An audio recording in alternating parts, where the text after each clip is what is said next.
Je t'en prie, Alexandre, Émilie Barucan, venez nous rejoindre. On applaudit Émilie qui est notre invitée et qu'Alexandre va nous présenter tout de suite. Chère Émilie, soyez la bienvenue. On s'installe ici. Alors, Émilie, donc toi, tu es chef Ania, t'es c'est seulement chef. toi, moi, je m'accroupis. Et s'il te plaît, très très bien. Cher Alexandre, qu'est-ce qu'ils ont fumé hier soir, les gars? Pébron, on ne sait pas ce qu'il fume ici, mais il a trouvé une bonne. Quelques mots justement, parce qu'on a une super invitée, encore une fois, qui va nous parler d'autres mondes. Ça, vraiment, quand tu dis une super invitée, vous n'imaginez pas, Émilie, bienvenue. Merci d'avoir accepté notre invitation, car Émilie, vous êtes une ethnologue engagée, vous êtes une spécialiste de beaucoup de choses, mais en particulier, ce que vous avez vécu, vous êtes partie en 2001 au Brésil, et vous êtes allé à la rencontre de la tribu des Caiopos et de leur chef de tribu, le chef Raoni.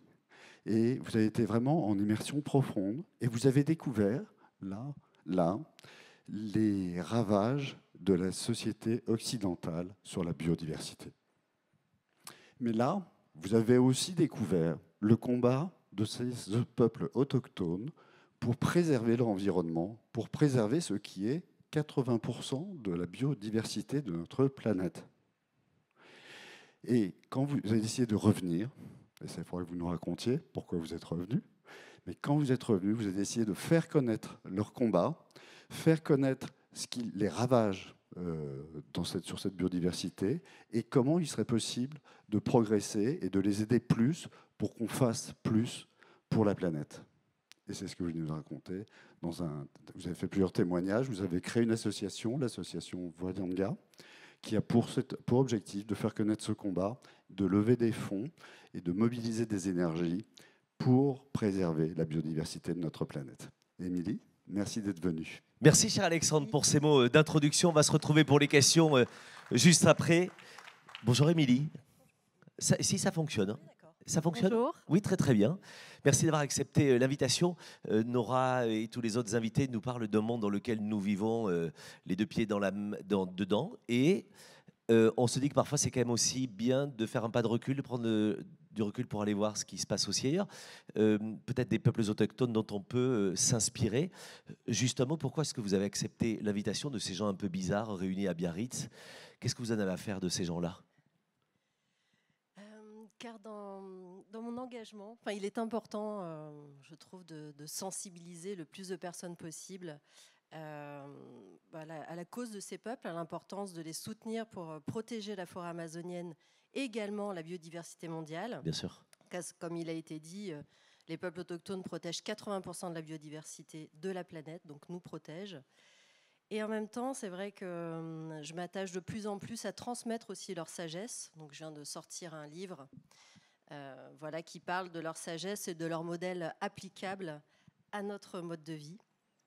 Donc, une partie sur le bonheur, une partie sur la résilience, sur le leadership, sur aussi l'éducation et donc des modèles adaptables dans nos vies et aussi en entreprise et dans notre société au niveau global. On va parler de tout cela. Je vais vous inviter à mettre votre micro sur le menton, comme ça on va bien vous entendre. Je voudrais revenir à la genèse de la petite Émilie qui grandit pas très loin d'ici dans les Landes. Avec beaucoup d'inspiration. Alors, c'était déjà votre forêt amazonienne ici, côté Landes, mais très inspirée par une grand-mère très inspirante, philanthrope, très engagée sur beaucoup de combats, beaucoup de solidarité.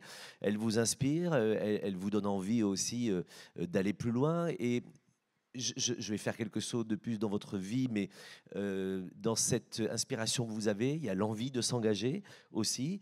Et puis, il y a une rencontre. On parlait de Raoni. Mais Raoni, ce n'est pas dans la forêt amazonienne que vous le rencontrez. C'est que la jeune femme que vous êtes, qui rêve de rencontrer Raoni, tout d'un coup, c'est qu'il est en conférence à Lille. À Paris. Très bien. En fait, vous le poursuivez pour vous trouver un moment dans le même hôtel pour aller discuter avec lui.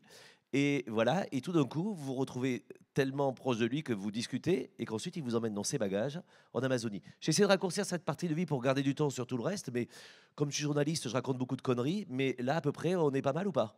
C'est à peu près ça. D'accord.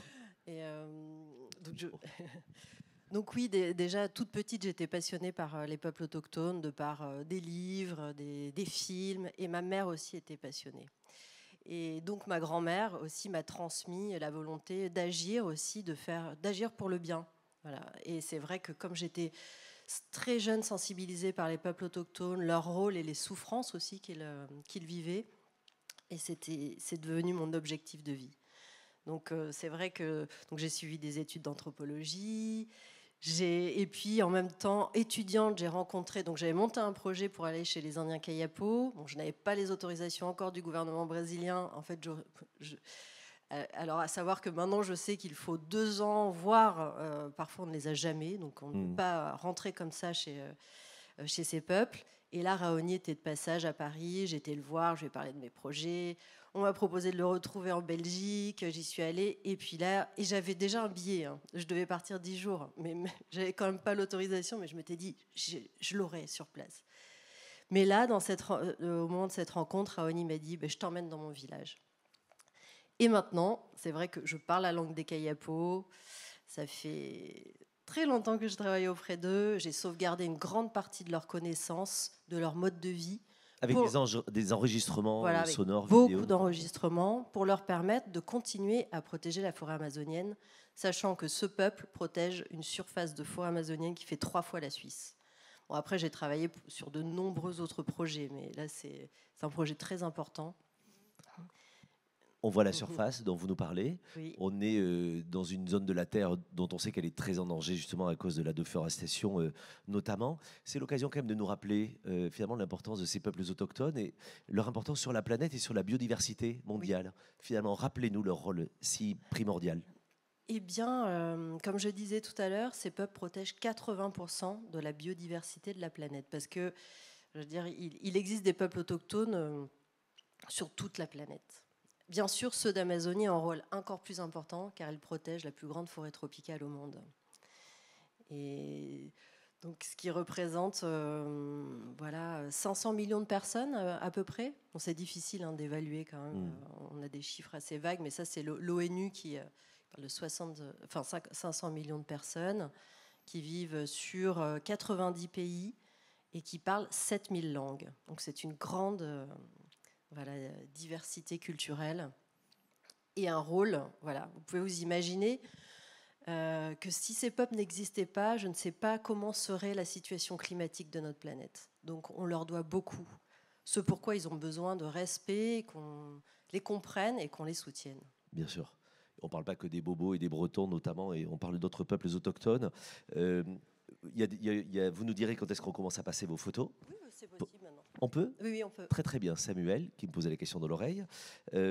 Allons plus loin sur leur relation à la nature, parce qu'on va aller voir ensemble un peu plus tard comment nous, on peut s'en inspirer en tant que dirigeants d'entreprise et citoyens tout simplement, mais leur relation à la nature et sur la manière de le faire, de protéger cette biodiversité. Racontez-nous ce que vous découvrez à ce moment-là dans vos premières expéditions. Ah, alors... Donc je dirais, déjà ils prélèvent le minimum. Ils ont un réel respect de tous les êtres en fait, que ce soit les plantes, les animaux. Bien sûr, ils ont besoin de vivre et donc de se nourrir, donc ils chassent, ils pêchent. Ils pratiquent aussi l'agriculture itinérante, la cueillette, mais c'est en prélevant vraiment le strict minimum pour vivre, avec un respect et de la gratitude, avec cette compréhension que s'ils souhaitent continuer leur vie et que les futures générations puissent continuer à vivre, qu'il est important de protéger toutes ces espèces. Et leur habitat aussi. Protéger la forêt, c'est protéger aussi l'habitat des animaux, des plantes dont ils dépendent. Également, pour eux, alors je ne sais pas pour les photos, donc juste je fais une référence. La photo sur laquelle on me voit avec Raoni, c'était lors de mon premier départ, donc j'avais 21 ans. Donc l'année dernière. Et donc la carte aussi mettait en valeur en fait les différents peuples auprès desquels je travaille, donc les Kayapo, qui sont en Amazonie, les Parécis également, Les Zuni Queen dont je parle dans mon livre, mais auprès desquels je ne travaille pas directement sur place, et aussi les Guarani, donc qui sont plus dans l'état de Sao Paulo. Donc pour revenir à mon explication, donc ces peuples déjà considèrent chaque être, mettent en fait les plantes, les animaux à égalité avec l'homme. Voilà. Pour eux, en fait, un arbre a une apparence différente de la nôtre, mais a une intériorité humaine, avec une façon de penser comme la nôtre, par exemple. Alors peut-être que certains pourraient se dire « Ouh là là, c'est quoi ? C'est une idée fantasque, mais pourquoi ?» Parce qu'en fait, dans le monde, la pensée occidentale n'est pas la pensée majoritaire. J'étudie aussi en parallèle l'hindouisme, le bouddhisme, les sagesses en fait, d'Asie, et on va retrouver beaucoup de similitudes avec les pensées autochtones. Voilà, donc c'est à penser, en tout cas, cette façon de voir chaque être leur permet vraiment de ne pas déprécier et de ne pas puiser et épuiser la nature, comme nous le faisons. Ensuite, par exemple, quand ils chassent, ils vont chanter pour apaiser les esprits des animaux. Même quand ils vont défricher, eh bien, ils vont demander l'accord de la nature. Donc il y a vraiment un réel respect et une réelle gratitude. Trop consommer aussi pour eux représente le risque de recevoir des maladies de la nature ou même des turbulences climatiques, ce qui est vrai, mais ils ont cette compréhension.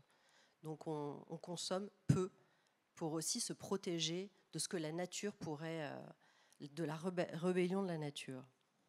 Ensuite, ils ne sont pas dans l'accumulation. Le bien pour eux est juste un moyen, quand ils ont quelque chose, c'est un moyen de l'échanger, de faire circuler, de renforcer les relations sociales. Ils sont pas, c'est vrai que quand on est dans leur village, donc au niveau matériel, ils n'ont quasiment rien. Même quand je suis chez eux, je dors dans la maison du chef, dans un hamac. Mais tout est... voilà, l'important, c'est vraiment immatériel, la sagesse, enfin, leur organisation sociale, politique. Mais ils ne sont pas dans la consommation, donc ils détruisent moins que nous. Et je pense que nous devrions nous en inspirer. Comment on peut s'en inspirer d'ailleurs? Parce que nous, on se sent forcément très éloigné de tout cela. Dans nos vies confortables, en fait, on signe des pétitions qui servent à rien, mais on a signé des pétitions. On peut au moins dire sur Instagram qu'on a signé une pétition. Ça fait de nous le héros pour 6 mois. Mais finalement, de manière très concrète, comment est-ce qu'on peut s'inspirer, eux, de leur protection de la nature pour nous mieux faire? Comment on pourrait agir? Alors déjà, ils ont conscience aussi qu'ils font partie de la nature. Ah. Et nous faisons partie de la nature aussi, mais nous avons oublié cela. Et il est important de reprendre conscience. Mmh. Voilà, nous sommes humains, mais comme les plantes, comme les animaux, nous faisons partie de cette nature, nous sommes dépendants de cette nature, et en la détruisant, nous nous détruisons. Donc il est vraiment important, selon leurs termes, de rééduquer notre société, et pour cela, de travailler auprès de nos enfants. Bon, on peut déjà, en tant qu'adulte, voilà, essayer justement d'avoir cette compréhension, mais aussi de travailler avec les futures générations pour que les futures générations respectent mieux les ressources naturelles. Donc, par exemple, emmener les enfants dans la nature pour qu'ils n'en aient pas peur, pour qu'ils comprennent aussi que ce qu'ils consomment provient d'elles, notamment concernant l'alimentation. Donc ça, pour mon livre, j'ai mené beaucoup d'interviews. Et l'un des chefs, Roni Paresis, Paraoni, un autre chef d'un autre peuple, et je lui avais posé la question comment faire. Il m'avait dit mais emmenez vos enfants dans la nature, emmenez-les, même ramasser des fruits, pêcher, car au moins ils auront la compréhension ensuite que ce qu'ils mangent provient d'elles, et que s'ils souhaitent continuer à vivre bien comme il le faut, qu'il est important qu'ils respectent ces ressources. Donc chez eux, c'est vrai qu'ils vont emmener les enfants pêcher. Donc l'enfant va pêcher, va même nettoyer le poisson, va le préparer, va le partager avec les membres de sa famille. Et ensuite, ce qui créera en lui un respect en fait envers les poissons. Alors que, il me disait, alors que chez vous, les enfants mangent des poissons carrés à la cantine. Comment? Mais ils vont gâcher, ils n'ont pas de respect. Alors que quand on sait que voilà, ce poisson voilà, est un être est vivant et bien automatiquement voilà, un respect s'instaure, un respect et que l'on doit instaurer enfin, expliquer à nos enfants. Oui, dont on peut s'inspirer. Dans le respect, dans les valeurs, et aussi les valeurs sociétales, en fait. Qu'est-ce qu'elles disent, ces communautés, de leurs valeurs sociétales, leur manière de vivre ensemble? Alors, ces sociétés sont basées sur la solidarité, le partage et la générosité. Et d'ailleurs, dans une des parties voilà, qui parle du bonheur, ils insistent enfin, l'une des sources pour eux du bonheur est la générosité. Et j'ai fait des recherches sur des études, et j'ai trouvé de nombreuses études qui montrent justement des études faites sur des personnes enfin, en état de générosité, où les études étaient avec des scientifiques sur les cerveaux sous IRM, et montraient que justement la générosité activait des parties du cerveau qui en relation avec le bonheur. Donc ces peuples sont vraiment dans le partage, dans le partage des tâches, dans les échanges voilà, des services, des cadeaux. Et je pense qu'en entreprise, on peut s'inspirer de ça pour créer, et aussi dans nos familles, dans nos sociétés, dans notre société, pour renforcer les liens et renforcer aussi l'engouement pour travailler ensemble vers un même objectif. Et leur gouvernance, leur manière de diriger, leur manière de chefer, puisqu'il y a des chefs, il y a des caciques en fait dans ces communautés. Un décryptage peut-être de cette manière de gouverner. Alors, le chef Raoni est un très bon exemple, c'est un grand chef. Alors, je vais parler de la gouvernance chez les Indiens Kayapo. Alors, chez les Kayapo, déjà, ils sont divisés en classes d'âge. Et chaque classe d'âge a un ou plusieurs chefs. Mais chaque village a quand même un chef principal qui fait partie de la classe d'âge des plus anciens. Donc Raoni est le chef principal. Mais pour être chef, il faut avoir différentes qualités. Déjà, il faut être très généreux. Donc, Raoni, par exemple, va redistribuer tout ce qu'il reçoit. Et quand, justement, lors de ma rencontre avec lui, il avait reçu une belle montre. Voilà, il a réussi sa vie, c'était avant 50 ans. Voilà, une belle montre, non, et plein de cadeaux de la France. Et arrivé au village, il a tout donné. En fait, un chef doit vraiment redistribuer, être généreux. Et celui qui a beaucoup, plus que les autres, n'est pas un bon chef. Ensuite, le chef doit représenter en fait l'idéal humain. Donc il doit être Kabenmei, ce qui signifie bien parler, ne jamais parler mal des autres, toujours avoir une parole bienveillante, être la sagesse, être le représentant du consensus, ça veut dire qu'un chef n'impose jamais sa volonté.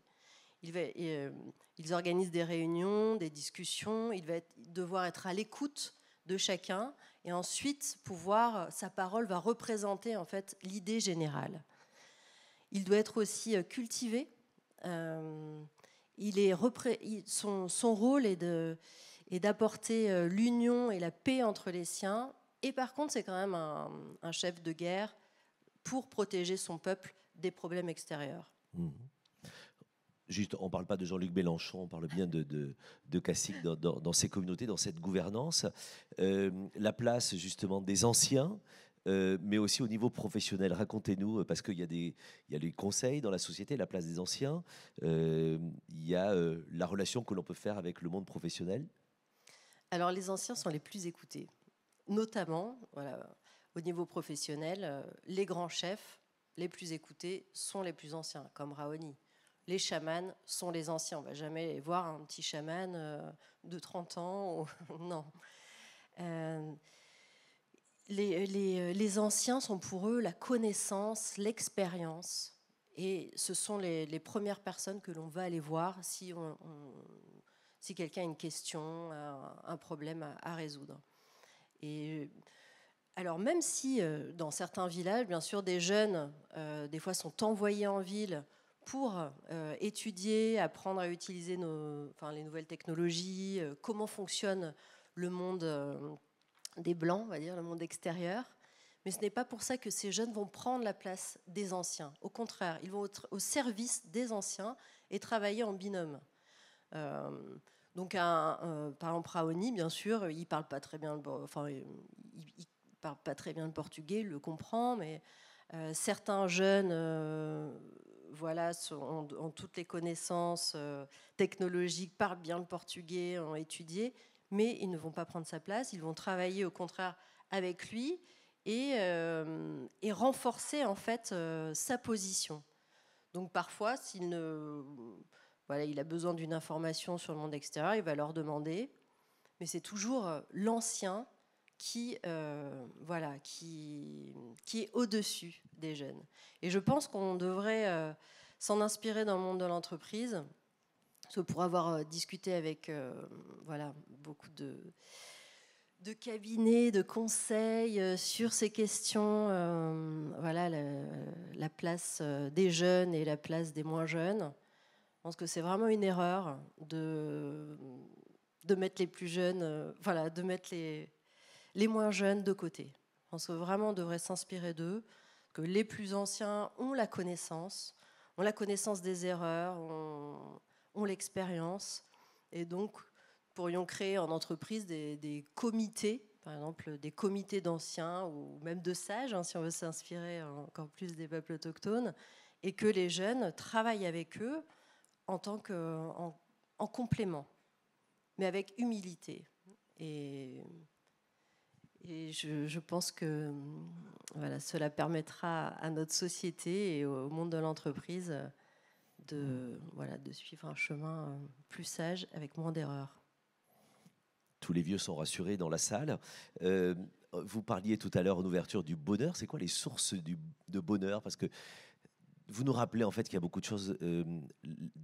La source est dans la simplicité, dans l'authenticité. Et ces sources de bonheur de ces peuples, qu'est-ce qu'il serait possible d'adapter pour nous en Occident ou dans nos vies de chefs d'entreprise? Alors concernant le bonheur, tout à l'heure j'ai parlé de la générosité et également la place de la nature. Pour eux, passer du temps dans la nature est vraiment l'une des sources principales de bonheur. De nombreuses études aussi ont montré que passer du temps dans la nature abaisse le stress, permet de mieux dormir, lutte contre de nombreuses maladies psychiatriques, protège de l'Alzheimer.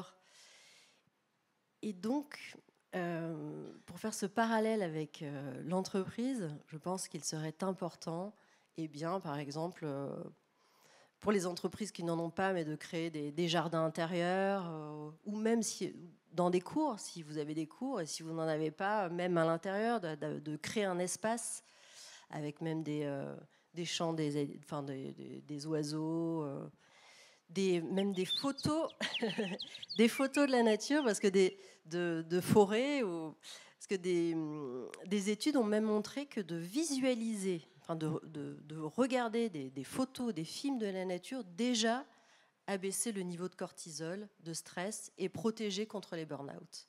Je pense que c'est vraiment important de réfléchir à ça. Peut-être d'offrir à ses employés des petites pauses pendant la journée pour aller se promener dans les parcs. Ça peut paraître futile, mais c'est très important. Et également, quelque chose de très important, d'être dans l'instant présent, être dans la détente chez ces peuples. Donc, comment faire en entreprise? Je dirais peut-être d'instaurer des moments de méditation. Moi-même, comme je le disais, j'étudie le bouddhisme et l'hindouisme, et aussi les pratiques de méditation, de yoga. Donc, aussi, ce sont des pratiques qui agissent sur le bien-être.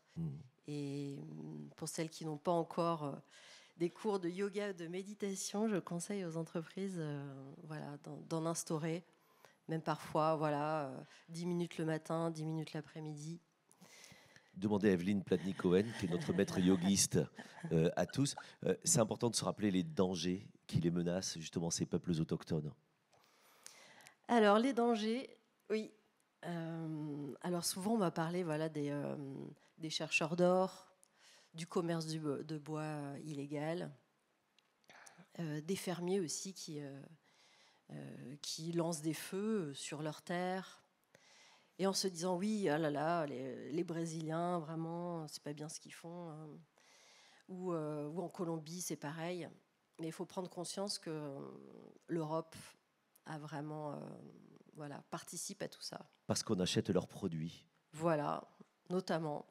16% de la déforestation mondiale est causée par l'Europe. On est à la 2e place après la Chine, dû au commerce international. Et donc, comment faire? Dû aussi, je dirais actuellement, ces peuples sont fortement menacés par les minerais utilisés pour les énergies renouvelables, pour la construction notamment des moteurs de véhicules électriques et pour les éoliennes. La moitié de ces minerais proviennent des terres des peuples autochtones ou des terres voisines. Donc ils appellent à l'aide et c'est vraiment important ici d'avoir cette compréhension.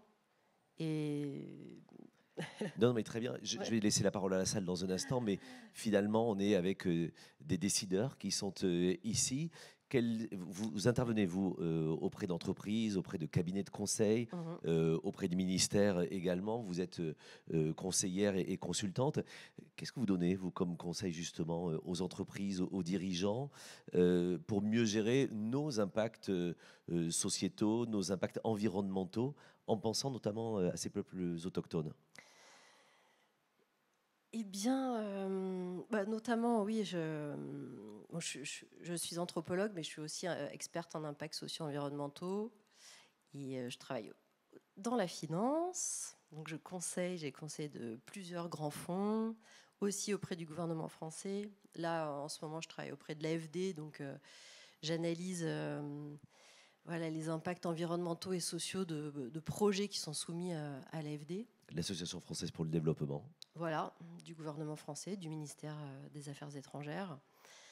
Dernièrement aussi, pour le ministère de la Transition écologique, j'ai réalisé une stratégie à destination des entreprises françaises, mais aussi européennes, parce que mon projet a été envoyé à la Commission européenne, pour l'application de la nouvelle loi contre la déforestation importée, qui devait être applicable là au mois de décembre et finalement qui a été reportée, et qui impose aux entreprises de ne plus participer ni à la déforestation ni au non-respect des peuples autochtones.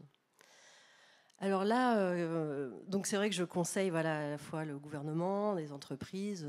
Et donc les conseils que vous pourriez nous fonds, donner à nous aujourd'hui? Donc là, je vais en donner quelques-uns. Donc c'est vrai qu'il est vraiment important, mais que ce soit pour les entreprises, mais aussi pour la finance, de vérifier toute la chaîne d'approvisionnement, de vérifier les impacts sur le terrain, parce que nous avons vraiment des impacts, nous participons vraiment à la déforestation et aussi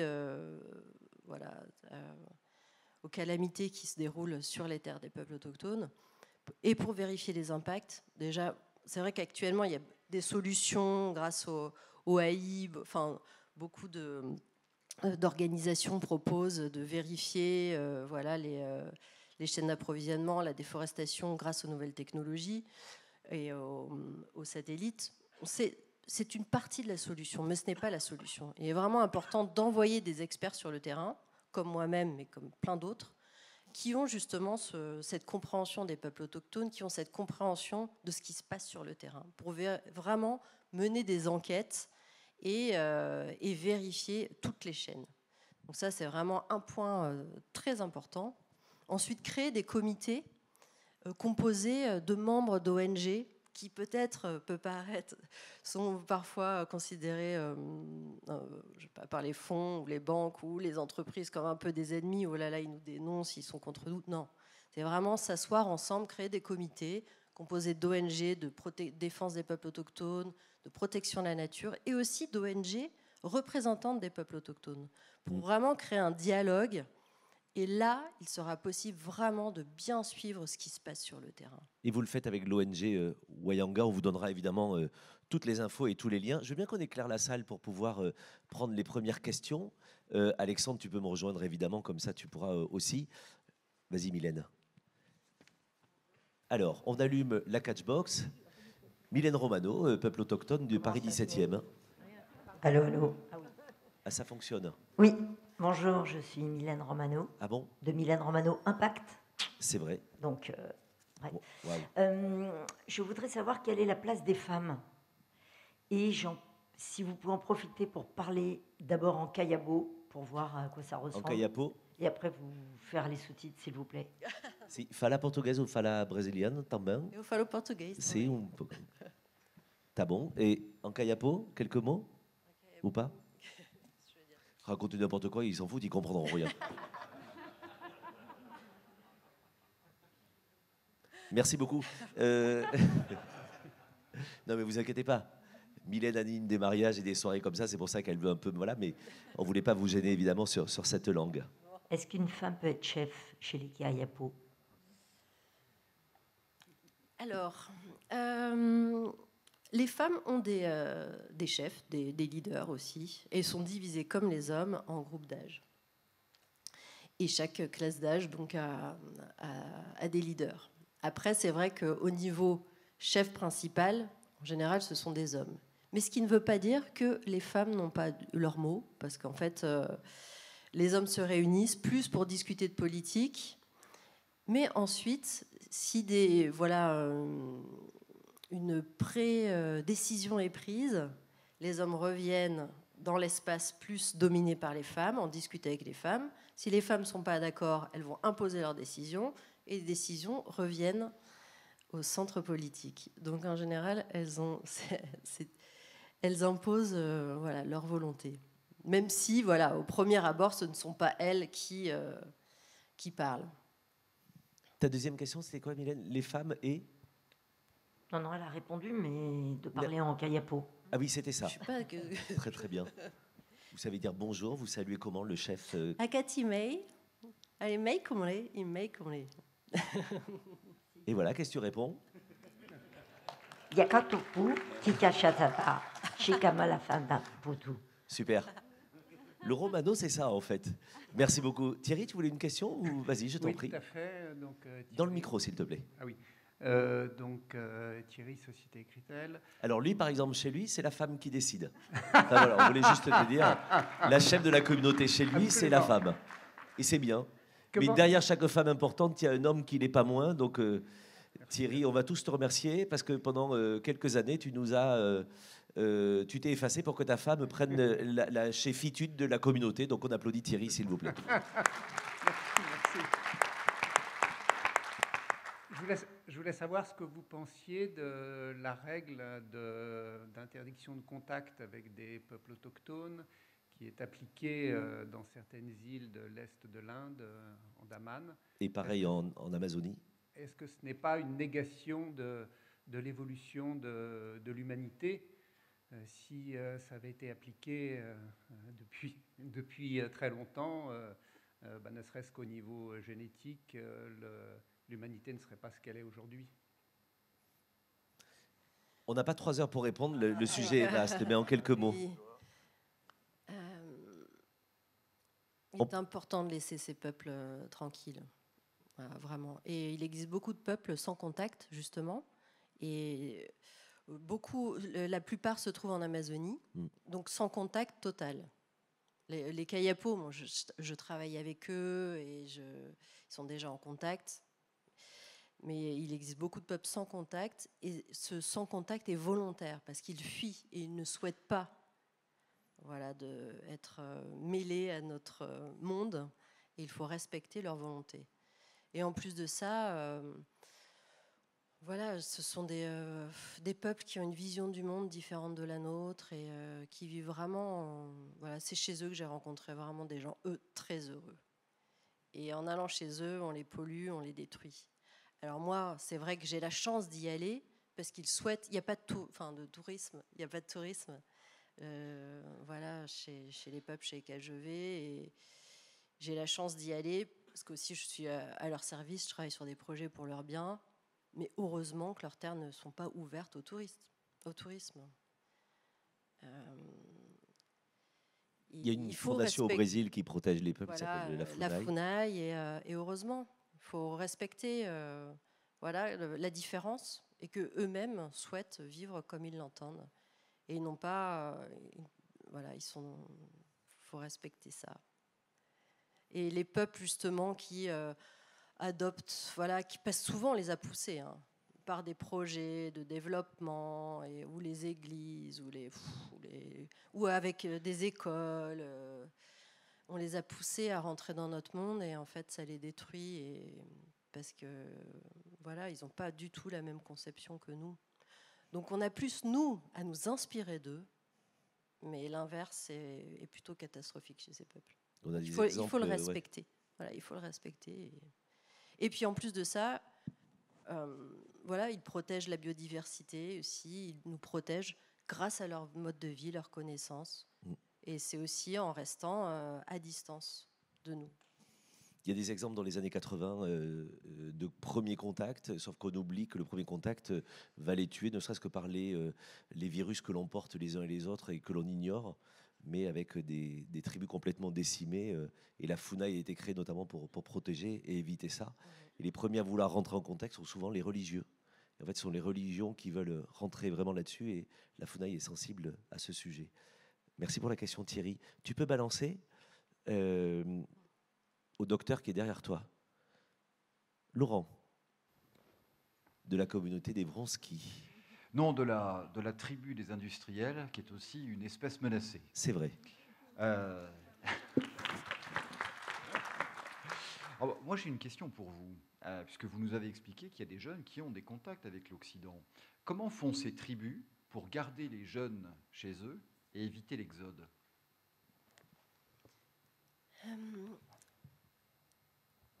Alors, il y a vraiment une solidarité très forte, le sens de la communauté. Donc, les jeunes partent en ville dans l'idée d'apprendre comment fonctionne le monde extérieur, mais vraiment avec cet objectif de revenir pour aider leur peuple. Donc, certains peuples, par exemple, on en parlait hier,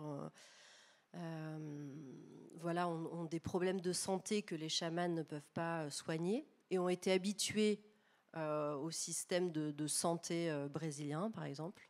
Et bien, pour ne pas être dépendants de ce système et des Brésiliens, vont laisser certains jeunes étudier en ville pour devenir des infirmiers ou des médecins et pour pouvoir travailler au service de leur peuple. Il y a vraiment cette... ou même, par exemple, dans les projets de Wayanga, donc de l'ONG que j'ai fondée, nous avons formé des jeunes à certaines technologies à leur service, voilà, pour utiliser. Et certains jeunes avaient déjà reçu des formations, mais pour utiliser des caméras, des enregistreurs, des appareils photo, pour pouvoir pour que les jeunes travaillent auprès des anciens et enregistrent leur chant, leur culture et protègent leur patrimoine immatériel. Et en fait, ça ne les pousse pas à vouloir quitter leur village. Au contraire, ils apprennent ces technologies pour renforcer leur culture, pour protéger leur peuple. Il y a vraiment voilà, ce lien très fort entre eux tous. Un village, voilà, une première impression que j'ai eue en arrivant là-bas, c'était j'ai l'impression d'être dans un corps et que chaque membre du village était une cellule, vraiment, et que tout fonctionnait en harmonie.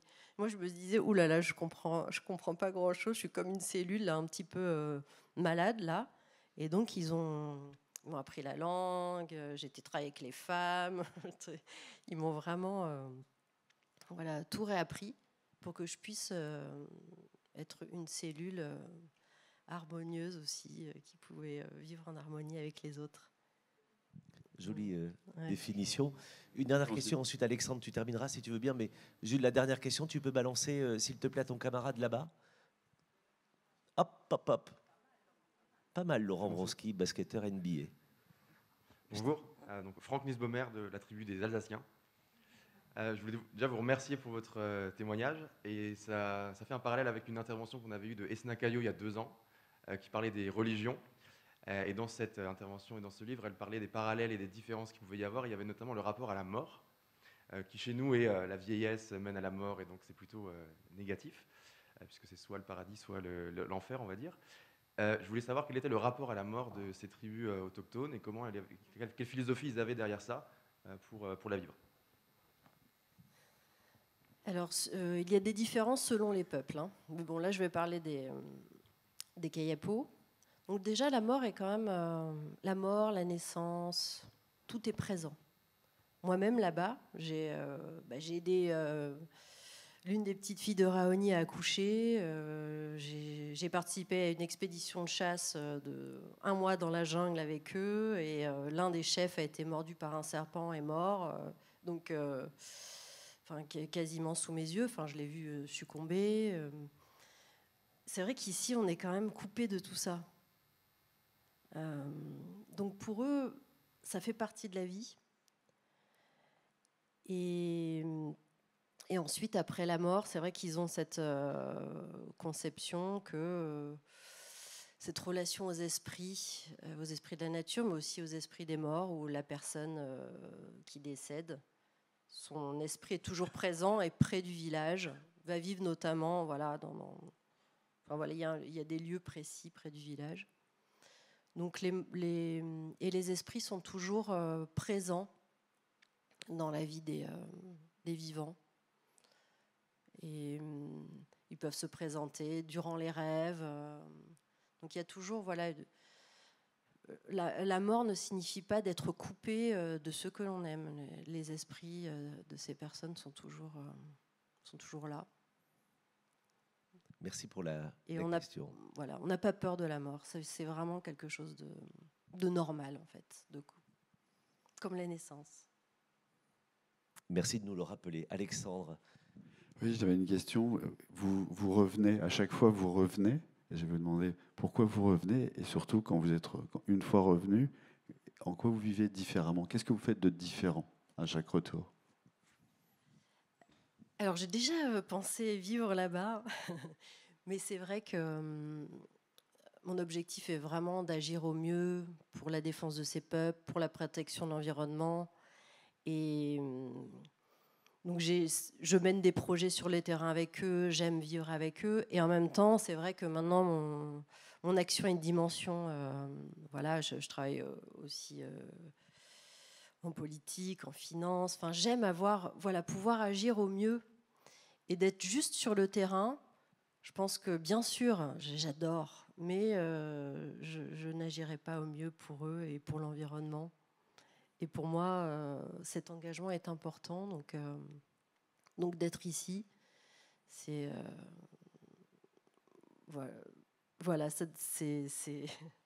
c'est le réaliser complètement. D'être ici et là-bas, parce que je passe beaucoup de temps là-bas aussi.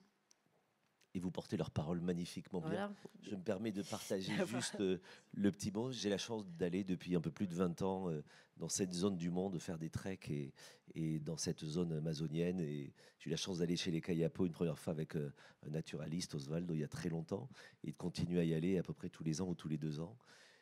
Le journaliste bavard grand de gueule que je suis a appris là-bas à écouter, et j'ai appris le silence. Et c'est les petites choses. Alors, je ne suis pas du tout à son niveau de découverte, évidemment, mais chaque fois que j'y retourne, c'est certainement pour ça. Oui, c'est vrai que je n'ai pas répondu à cette partie de la question. Alors, c'est vrai que je ne suis pas vraiment... Alors, ça doit être, je pense, grâce à eux, oui, matérialiste. Je donne de l'importance à l'essentiel, à l'instant présent, à la nature. Donc, je suis aussi leur ingrédient pour le bonheur. Donc c'est vrai que je parlais de générosité. Donc j'essaye d'être généreuse au mieux, passer du temps dans la nature, de célébrer aussi. Ça fait partie des éléments qu'ils indiquent comme source de bonheur. Donc quand il y a des moments importants à célébrer ou même danser. Donc j'aime danser.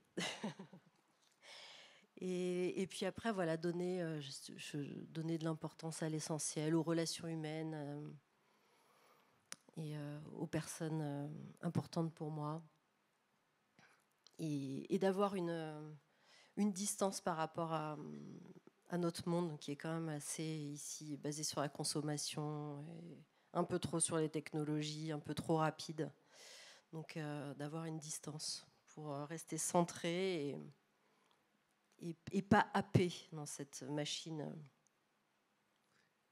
On est ravis que vous soyez venus partager cette sagesse-là dans une communauté d'Indiens bizarres ici, mais très attentifs. On va remercier notre invité, s'il vous Et on plaît. partage. Merci pour le partage. Merci à toi, Alexandre, pour cela. Émilie Barucan, Les Gardiens de la Forêt. Je vous invite à aller regarder aussi sur Internet, sur YouTube. Vous avez des jolis documentaires, vous avez des jolis reportages aussi que France 2 a pu vous consacrer et d'autres chaînes aussi. Vraiment, suivez-la sur les réseaux. Voilà, on en apprend tous les jours et pensons à ces peuples si nécessaires. Mesdames